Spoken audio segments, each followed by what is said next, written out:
بسم اللہ الحمدللہ والصلاة والسلام علی رسول اللہ وعلی آلہ وصحبہ ومن میرے عزیزوں اور دوستوں، یہ ماہ محرم ہے۔ 10 محرم 61 ہجری میں حضرت امام حسین کی شہادت بھی ہے، اور ہمارا تقاضا بھی بنتا ہے اللہ کے رسول سے محبت کا کہ آپ کے نواسے کا بھی تذکرہ کیا جائے، آپ کے نواسے کی قربانیوں کا بھی تذکرہ ہو۔ یہ اللہ کے نبی سے محبت کی علامت ہے۔ ہمارے بہت سے دوست محلے کے احباب بھی کہتے تھے مولانا اس پر روشنی ڈالیے، امام حسین کی جو قربانیاں ہیں اس پر روشنی ڈالیے۔ دیکھیے امام حسین اور اللہ کے نبی سے کس درجہ محبت تھی۔ جب یزید خلیفہ ہوا، یزید جب بادشاہ ہوا اور حضرت معاویہ نے اسے حضرت معاویہ رضی اللہ عنہ نے حکومت سپرد کی، وہ وہی یزید تھا جب سعد بن ابی وقاص آئے تو خطاب کر کے کہا ایھا الملک، اے بادشاہ کر کے خطاب ہوئے۔ تو یزید نے کہا آپ مجھے امیر المومنین کہتے تو کتنا اچھا تھا۔ آپ نے کہا میں آپ کو امیر المومنین نہیں کہہ سکتا، آپ بادشاہ ہیں، جس طرح کی حکومت آپ کو سپرد ہوئی ہے وہ بادشاہت ہے۔ اس وقت لوگوں نے ان سے کہا کہ 1,00,000 تلواریں آپ کے ساتھ ہیں، آپ اٹھیے، لیکن آپ اس وقت آگے نہیں بڑھے۔ حضرت معاویہ رضی اللہ عنہ کی بڑی خدمات ہیں، بڑی زبردست خدمات ہیں، لیکن ان سے کچھ غلطیاں ہوئی۔ ایک غلطی یہ بھی تھی کہ انہوں نے بجائے شرعیت کے حکومت اپنے بیٹے کے سپرد کیا۔ پھر اس کے بعد سے خلافت کا اللہ کے نبی نے کہا تھا الخلافہ 90 سنہ، خلافت الخلافت بعدی 90 سنہ، خلافت میرے بعد 30 سال تک رہے گی۔ اور یہ احساس یزید کو بعد میں حضرت معاویہ رضی اللہ عنہ کو یہ احساس ہوا تھا بعد میں کہ خلافت کا خاتمہ ہو چکا ہے۔ جب یزید خلافت پر براجمان ہوا تو ان کو 4 لوگوں سے خوف تھا۔ ایک عبداللہ بن عباس رضی اللہ عنہ، ایک عبداللہ بن عمر رضی اللہ عنہ، اور ایک عبداللہ بن زبیر رضی اللہ عنہ، اور ایک امام حسین۔ 4 لوگوں سے خطرات تھے۔ 2 لوگ تو اپنی علمی سرگرمی میں مشغول تھے، حضرت عبداللہ بن عباس اور حضرت عبداللہ بن عمر۔ انہیں خلافت سے حکومت سے لینا نہیں تھا، ان کا مزاج علمی سرگرمی کی طرف تھا۔ ان 2 لوگوں سے ان کو اور خطرہ محسوس ہوا۔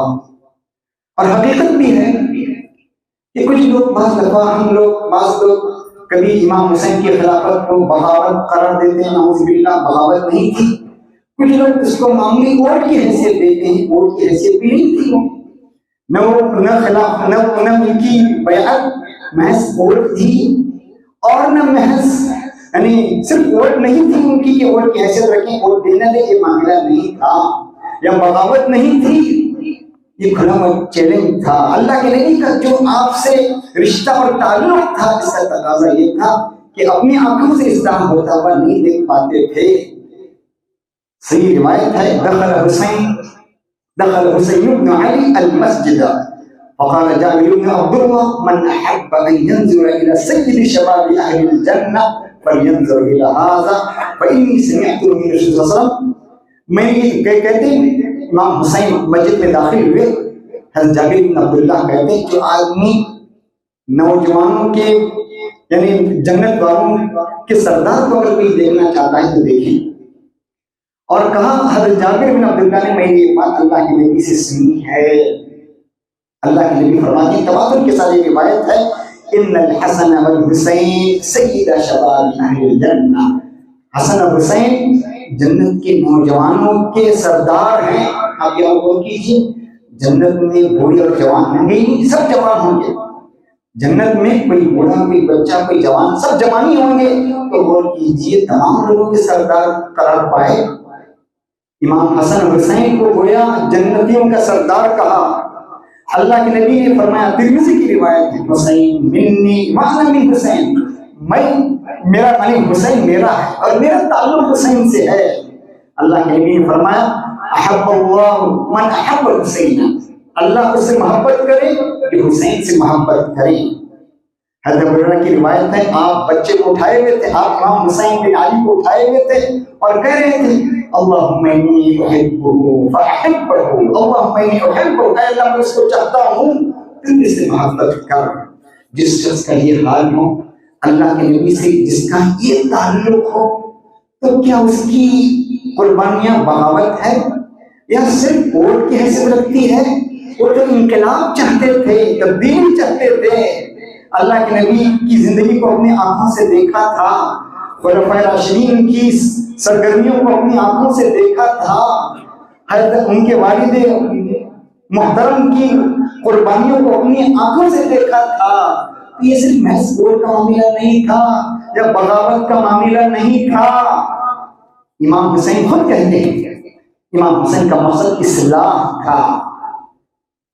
یہاں پیغام امام حسین کا پیغام اصلاح، مقصد ان کا اصلاح تھا۔ حضرت امام حسین خود کہتے ہیں انی لم اخرج عشیرا ولا بدرا ولا ظالما ولا مفسدا انما خرجت لطلب الاصلاح فی امت جدی۔ میں تکبر اور گھمنڈ میں نہیں نکلا ہوں، تکبر اور گھمنڈ یعنی منصب اور عہدے کے لیے ظالم بن کر مفسد بن کر نہیں نکلا ہوں، میں تو اصلاح چاہتا ہوں، میرے دادا کی امت نے اصلاح میں چاہتا ہوں۔ اور یزید کی زندگی ہم سب کے سامنے واضح ہے، شراب و کباب نہ جانے کیسے کیسے اس کی زندگی تھی۔ وہ کہتے ہیں میں تو اپنے دادا کی امت میں اصلاح چاہتا تھا، یہ میرا مقصد تھا۔ ان کا مقصد امر بالمعروف و نہی عن المنکر تھا۔ حکومت میں اس طرح کی چیزیں ہونا، ڈنکے کی چوٹ پر خم پھوڑ کر کھلے بندوں گناہ کا ہونا، یہ برداشت نہیں تھا۔ امام حسین خود کہتے ہیں اريد ان امر بالمعروف وانهى عن المنکر واسیر بسیرت جدی وابی علی ابن ابی طالب۔ میں امر معروف چاہتا ہوں، نیکیوں کو حکم دینا، برائیوں سے روکنا چاہتا ہوں، اپنے دادا اور اپنے والد علی ابن ابی طالب کے طور طریق پر میں چلنا چاہتا ہوں۔ میرے عزیزوں اور دوستوں، اسی لیے امام حسین نے صاف کہا، جب یزید نے بیعت کے لیے کہا گیا یزید کی طرف سے، صاف کہا واللہ لا احییکم بیدی اعطاء الذلیل ولا اقر اقرار الابید انی لأری الموت الا سعادہ۔ میں ذلت کی بیعت نہیں چاہتا، مطلب میں ایسے لوگوں کے ہاتھ سامنے اپنا ہاتھ بڑھانا نہیں چاہتا، ولا اقر اقرار الابید، میں غلام بن کر رہنا نہیں چاہتا، انی لأری الموت الا سعادہ، میں تو موت کو سعادت سمجھتا ہوں۔ ووٹ والا معاملہ نہیں تھا، بغاوت والا معاملہ نہیں تھا، والحیات مع الظالمین الا برما۔ ایک آئے برمن کہتے ہیں جوا میں حصہ لینا جو نہیں چاہتا، اس کو عربی میں مال کے خرچ ہونے کے خوف سے جوا میں جو حصہ لینا نہیں چاہتا اس کو برمن کہتے ہیں، لیکن یہاں برم ہے اٹھتا جانا، یعنی ظالموں کے ساتھ اکتاہٹ والی زندگی میں پسند نہیں کرتا۔ اسی لیے میرے عزیز امام حسین کا اصل پیغام دین کو بچانا تھا، دین کو بچانا تھا۔ اگر محض ووٹ والا معاملہ ہوتا، محض ووٹ والا معاملہ ہوتا، نوٹ والا معاملہ ہوتا تو ایسے کھوٹ والوں سے بیعت کرنا ان کے لیے مناسب نہیں تھا۔ چیریس ڈسکین کہتے ہیں، وہ کہتے ہیں امام حسین نے دنیاوی مقصد کے لیے جنگ نہیں کیا ہے۔ کتنی اچھی بات ہے، انہوں نے امام حسین نے دنیاوی مقصد کے لیے جنگ نہیں کی ہے۔ کہتے ہیں اگر امام حسین جنگ دنیاوی مقاصد اور مفاد کے لیے لڑتے تو اپنے بال بچوں کے ساتھ، چھوٹے چھوٹے بچوں کے ساتھ نہیں آتے، چھوٹے چھوٹے مغرب فقیرین کہہ رہے ہیں، چھوٹے چھوٹے بچوں اور اپنے پریوار کے ساتھ نہیں آتے۔ مال و دولت اور دنیا مقصد ہوتا تو یہ نہیں ہوتا۔ فالعقل يحكم انه زكى فقط لاجل الاسلام۔ عقل بتاتی ہے، عقل یہ فیصلہ کرتی ہے کہ انہوں نے اسلام کے لیے سب کیا ہے، دھن دولت کے لیے نہیں، عہدہ و منصب کے لیے نہیں، یا بغاوت اور نوٹ کے لیے نہیں، بلکہ صرف اسلام کی سربلندی کے لیے انہوں نے کیا ہے۔ امام حسین کہ جو زندگی گزری ہمیں بتاتی ہے، مشہور مقولہ ہے عربی کا، ما ضاع حق وراءہ مطالب، وہ حق کبھی ضائع نہیں ہوتا جس کے پیچھے طلب کرنے والے، پیچھے لگنے والے، طلب کرنے والے، مطالبہ کرنے والے جس کے پیچھے ہو، وہ حق کبھی ضائع نہیں ہوتا، وہ رائٹس کبھی کھو نہیں جاتا جس کے پیچھے مسلسل جدوجہد کرنے والے، لگنے والے ہیں۔ A right is never lost as long as someone strives to claim it۔ یہ ہمیں پیغام حسین ہمیں یہ سبق دیتا ہے، کسی بھی کاز کے لیے آدمی کوشش کریں، لگاتار کوشش کریں، مایوس نہ ہو، سلطنت سے، حکومت سے، کسی چیز سے مایوس نہ ہو، آگے ہی آگے بڑھتے جائیں۔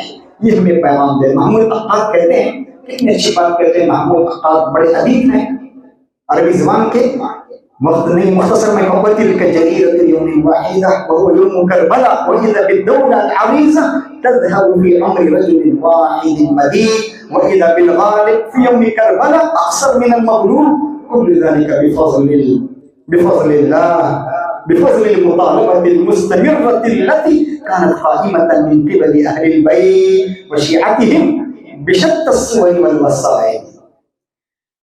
محمود عقاد کا کہنا ہے کہ جو آدمی شکست کھا گیا تھا وہ اصل میں شکست نہیں تھی، فتح تھی، اور جو غالب ہوا تھا وہ اس کی اصل شکست تھی۔ یزید اس وقت غالب ہوا، وہ اس کی شکست تھی، اور یہ امام حسین شکست نہیں کھائے، وہ تو ہمیشہ ہمیشہ ان کی زندگی، ان کا نام، اپنا نام انہوں نے ہمیشہ کے لیے لازوال رکھا، یعنی لافانی اور لاسانی ان کا نام تاریخ کے پنوں میں نقش ہو کر رہ گیا، اور یزید کو آج لوگ گالی دے کر ہی پکارتے ہیں۔ میرے عزیزوں اور دوستوں، یہی حال ہے چند سالوں میں، 10 سالوں میں مختار بن عبید ثقفی کوفہ میں پیدا ہوا، جس شہر میں حسین، امام حسین کو قتل کیا گیا تھا، اس نے 18,000 لوگوں کو قتل کیا۔ جو لوگ جنگ میں تھے، انہیں نماز رسول کو ذبح کرنے میں، شہید کرنے میں جو فوج تھی، 30,000 کی فوج تھی، اس نے 18,000 لوگوں کو مارا ہے۔ اس میں سب جو بڑے بڑے سردار تھے، اس میں عبید بن زیاد جو کہ کوفہ کا امیر تھا اور یہی اثر کرنے والا تھا اس وقت، اور عمر بن سعد جو کہ اس لشکر کا لیڈر تھا جو کہ امام حسین کی جنگ کے لیے نکلا تھا، شمر بن ذی الجوشن، خولہ بن یزید، حرملہ بن کاہل، اور جو بچے کچے تھے جو جہاں بھی رہے وہ مار دیے گئے، کوئی نہیں بچا۔ علامہ اقبال کہتے ہیں قتل حسین اصل میں مرگ یزید ہے، اسلام زندہ ہوتا ہے ہر کربلا کے بعد۔ چند سالوں میں امام حسین کی شہادت کے چند سالوں کے بعد کوئی نہیں بچا جنہوں نے ان کو قتل کیا تھا۔ میرے عزیزوں، ظلم ہمیشہ رہتا نہیں ہے۔ فرعون سے جب کہا گیا ملذی فرعون، اس نے فرعون بنایا، تو اس نے کہا میرا ہاتھ پکڑنے والا کوئی نہیں تھا۔ ظلم کے آگے لوگوں کو آنا چاہیے، حق بات ڈنکے کی چوٹ پر کہنی چاہیے۔ امام حسین نے دیکھا الناس علی دین ملوکہم، ان کے اپنے نانا کا قول تھا الناس علی دین ملوکہم، لوگ اپنے بادشاہوں کے طرز پر ہوتے ہیں، ان کی ثقافت اور ان کی کلچر پر ہوتے ہیں۔ تو انہوں نے دیکھا کہ ایسے لوگ آئیں گے تو پھر ان کے اثرات عوام پر آئیں گے، کھڑے ہو گئے، جم گئے۔ اسلام یہاں رہنا نہیں چاہتا، ظلم کے خلاف دیوار بننے کا حکم دیتا ہے۔ اس لیے یہاں سب سے بڑا جہاد کیا ہے؟ افضل الجہاد کلمۃ حق عند سلطان جائر، سب سے بہترین جہاد کیا ہے؟ ظالم اور جابر کے سامنے حق بات کہنا ڈنکے کی چوٹ پر۔ اسلام ہاں والا معاملہ نہیں، ہاں والا معاملہ، بات ماننے والا معاملہ، اشاروں پر چلنے والا معاملہ نہیں چاہتا۔ حق بات کو ڈنکے کی چوٹ پر ہم ٹھوک کر، کار ٹھوک کر کھلے بندوق کہنے کا اسلام حکم دیتا ہے۔ اس طرح کے طرز والوں کو پیدا کرنا چاہتا ہے۔ آج ہم دیکھتے ہیں کیسے حال، بڑے بڑے اجتماعات ہوتے ہیں میرے عزیزوں، کوئی فلسطین کے بارے میں نام لینے سے ڈرتے ہیں، یہ حسینیت نہیں ہے۔ بڑے بڑے اجتماعات ہوتے ہیں، فلسطین کا نام ڈرنے سے گھبراتے ہیں، جو ظلم ہو رہا ہے ان کے خلاف آواز اٹھانے سے ڈرتے اور گھبراتے ہیں، کہیں ہمیں اٹھا کر نہیں لے جائیں۔ یہ نہیں، یہ حسینیت کا پیغام نہیں ہے۔ ظلم کے خلاف ڈنکے کی چوٹ پر کھڑے ہونا. آج فلسطین میں حال دیکھیے کہ حال کر رکھا. آج وہاں بھی میرے عزیزوں ایک کربلا قائم ہے, اور یہ کربلا ہر وقت آنے والا ہے. اس طرح کے کربلا ہزاروں بچے شہید ہو رہے ہیں, ہزاروں مائیں شہید ہو رہی ہیں, ہزاروں عورتوں کی پردہ دری کر دی گئی ہے. یہاں پر وہاں چند خیمے ڈھا دیے گئے, وہاں ہزاروں مکانات ڈھا دیے گئے. یہاں چند مائیں, وہاں ہزاروں مائیں. آج بھی وہ کربلا میرے عزیزوں آج وہ غزہ میں قائم ہے. اور آج عالم میں ہر پر مسلم ممالک کا حال یہ ہے, کوئی آواز صرف آواز اٹھاتے ہیں. اغیار یعنی مغرب کی یونیورسٹیوں میں, امریکہ اور جاپان وہاں کی یونیورسٹیوں میں لوگ آواز اٹھا رہے ہیں, لیکن مسلم ممالک کا حالات دیکھیے میرے عزیزوں. فَوَرَبِّكَ لَنَسْأَلَنَّهُمْ أَجْمَعِينَ. اللہ سب سے پوچھے گا کون کس طرح کا حصے دار ہے, خاموشی اختیار کی, آواز نہیں اٹھایا, بائیکاٹ نہیں کیا, سب سے اللہ پوچھے گا میرے عزیزوں. چوتھی چیز ما کان مشروع ما کان للہ, جو چیز اللہ کے لیے ہوگی اس کو گروتھ ہوگی, اس کی اٹھان ہوگی, اس کی پروان ہوگی, اس کی اڑان ہوگی. اللہ کے لیے جو چیز ہوگی وہ کبھی ضائع نہیں ہوگی. امام حسین کی کوششیں ضائع نہیں ہوئی. آج بھی بڑے بڑے مفکرین ان کا حوالہ دیتے ہیں. نیلسن منڈیلا کہتا ہے میں چاہ رہا تھا نسلی تعصب سے افریقہ والوں کو باہر کروں, کہ میں مایوس ہوا, کیا کوشش کروں. امام حسین کی شہادت کا واقعہ مجھے یاد آیا. میں سوچا انہوں نے جان دی ہے, اپنی کوشش کے لیے اور کامیاب ہوئے, میں کیوں نہ پیچھے ہٹوں. آگے بڑھتا گیا اور مجھے کامیابی نصیب ہوئی. دنیا بھر کے آنے والے لوگوں کے لیے امام حسین کی شہادت مشعل راہ بنی ہوئی ہے, سنگ میل ثابت ہو رہی ہے. میرے کسی کہنے والے نے بہت خوب کہا, امام حسین اور یزید کی یہ دونوں زندگیاں یا دونوں یہ جو کردار ہیں, ان کردار کی حیثیت ایک عالمی میوزیم ہے. ایک میوزیم رکھا گیا ہے اس جگہ پر جہاں دو اس کے پہلو ہیں, ایک طرف یزید ایک طرف یہ. سب دنیا جہاں کے لوگ اس میوزیم پر نظر کر رہے ہیں, ان کی زندگیوں کو دیکھ رہے ہیں اور سبق حاصل کر رہے ہیں. یہاں پر واہی مل رہی ہے, صد آفری مل رہی ہے, اور یہاں صد نفری اور نفری کے نعرے ہیں. یہاں آفری کے, یہاں نفری کے, یہاں شاباشی کے, اور یہاں پر تھتو اور تھتو کے نعرے ہو رہے ہیں. ایک میوزیم قائم ہے کسی جگہ پر, دونوں کو رکھ دیا گیا. لوگ اپنی آنکھوں سے دیکھ رہے ہیں, قیامت تک آنے والے لوگ اپنی آنکھوں سے ان دونوں کو دیکھ رہے ہیں. میرے عزیزوں, ان کا میں نے کہا اصل ان کا مقصد امر معروف بھی تھا, نہی عن منکر بھی تھا. آج میرے عزیزوں ہمیں غور کرنا ہے, یہ کربلا ختم نہیں ہوا. ایسے کربلائیں اور دنیا قیامت تک آنے والی ہیں, اور جتنی کربلائیں دنیا بھر میں آنے والی ہیں اس کے لیے مشعل راہ امام حسین کی زندگی ہمارے لیے مشعل راہ ہے. اب غور کیجیے, کربلا اور غزہ کا فاصلہ 900 کلومیٹر ہے, 900 کلومیٹر ہے. اور غزہ اور کربلا میں آپ یعنی کمپیئر کیجیے, ان کا موازنہ اور تقابل کیجیے, تو پوری کافی معلوم ہے. یہاں پر ایک یزید ہے جس کے خلاف پوری دنیا کھڑی ہے, اور کیجیے پوری دنیا اس یزید کے خلاف کھڑی ہے, لیکن وہ ظلم لینے پر ہی پورا ہوا ہے. لیکن اس ظلم کو کبھی تمام نہیں ہے, ظلم ختم ہو کر رہے گا. غور کیجیے 1385 سال گزر چکے ہیں, آج بھی اس کا واقعہ دہرایا جاتا ہے, ان کی دہرایا جاتا ہے. آج بھی اس کے واقعات سنائے جاتے ہیں تاکہ ہم اس سے سبق لیں. میرے عزیزوں, تو معلوم ہوا آج ہمیں غور کرنے کی ضرورت ہے, اپنے حالات پر غور کرنے کی ضرورت ہے, اپنے اندر تبدیلی لانے کی ضرورت ہے. خود اپنے اندر, جب خود ہم اپنے اندر تبدیلی نہیں لائیں گے, ظلم کے خلاف آواز نہیں اٹھائیں گے, ظلم کے خلاف خاموش رہیں گے, تو پھر غور کیجیے ظلم کے انگارے ہم تک بھی آئیں گے. ہم سمجھتے ہیں ارے وہاں جل رہا ہے, غزہ جل رہا ہے. غزہ نہیں جل رہا ہے, ان کے مقاصد عظیم اسرائیل ہے, اور دنیا بھر کے لوگوں کو غلام سمجھتے ہیں. یہ سمجھیے, ہم سمجھتے ہیں کہ وہاں ہو رہا ہے, خاموش رہیں, ہم بائیکاٹ نہ کریں اور اس طرح کی چیزیں خاموش نہیں، جو ہونا ہے ہونے دیں. یہ نہیں میرے عزیزو، یہ آنکھ ہمارے گھروں پر بھی آئے گی. آج ہمیں حق کے لیے آواز اٹھانے کی ضرورت ہے. آج ہم سمجھتے ہیں جلد سے جلوس میں اپنی سب کچھ سمجھتے ہیں. تبدیل ہم نہ ہمارے دروس، نہ خطبات جمعہ، نہ تحریریں، نہ تقریریں، نہ جلوس جلسے میں زندگی نہیں ہے. اپنے اندر تبدیلی لانا، حق کے لیے آواز اٹھانا، سینہ سپر ہونا، یہ اصل کہتا ہے. شاعر کہتا ہے پرانے صابر و مینا اگر نہ بدلو گے کوئی نہ لے گا جو آب حیات بھی دو گے.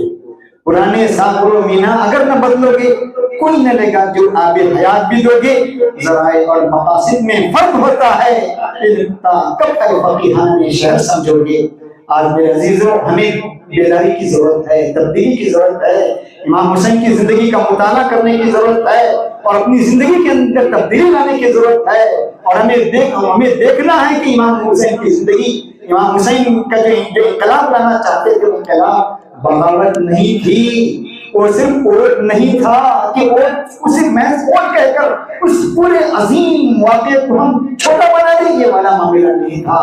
تو آج ہم اس کی زندگی سے سبق لینے کی ضرورت ہے اور اپنے اندر تبدیلی پیدا کرنے کی ضرورت ہے. اللہ تعالیٰ مجھے بھی آپ کو یہ بات عمل کرنے کی توفیق دے. وآخر دعوانا الحمد للہ رب العالمین.